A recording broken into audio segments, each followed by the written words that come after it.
Some people, when they're promoted to be a manager, focus on the new title, which is pretty sexy.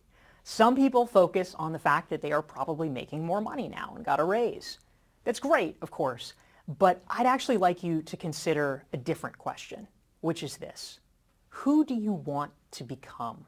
The reason that that question is so important is that right now, at this moment, you are a new manager, you are starting out on a new path, and you have unlimited possibility in front of you. This is the moment when you can really begin to set a course for yourself to figure out what kind of a leader you want to be. Because obviously we know there's a lot of different kinds of leaders. There have been people in your life, bosses or coaches or people around you, and you've seen that they handle themselves differently. They handle the mantle of leadership differently.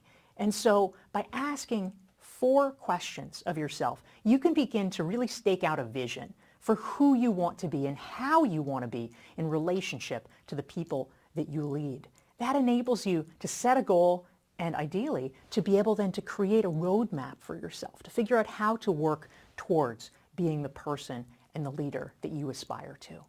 So here are those 4 questions. The first one is to ask, who are the leaders that inspired you? When you think back to the people in your life, maybe it was teachers, college professors, your first boss, whoever it is, but ideally you have had some people in your life that you thought were pretty great leaders. What was it about them that made them so good? How did they tap into your potential? How did they make you feel? And what did they do to elicit that result? Those are things that you can start to do as well as you come into your role as a manager. Another great question to ask is, what are the areas where you would like to grow over the next 6, 12, or 18 months? Because ideally, becoming a manager, you don't want to say, oh, now I'm done learning. Now I just teach my people, right? Obviously, when you're a leader, you want to be helping and coaching the people around you, but we're all in trouble if we assume that it's time to stop growing. We need to chart out our own growth initiative. So think about the skills or the abilities that you would like to cultivate over the coming months and years. Number 3, you want to ask, what would you like to accomplish? Now, this isn't just about hitting your numbers or doing the things that your boss is asking you to do. That's important, of course.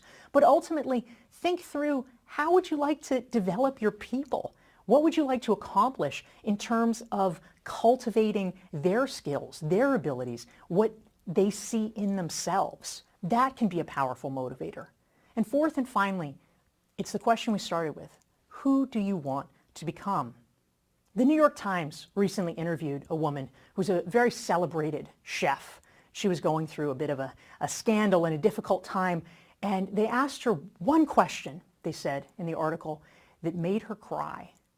And the question was, talk about the difference between the leader that you wanted to be when you started out and the leader that you actually are today. And they asked her that question, and she started crying because of the gap, because of the difference, because it was so far apart. Ideally, as we're getting started now on this leadership journey, this is the place where you can set your intentions, and if you work hard enough, you can reach them. There does not have to be daylight between who you want to be and who you are. If you take the right steps, if you commit, if you're serious about it, you can be that kind of leader, the kind of leader that inspired you from the beginning.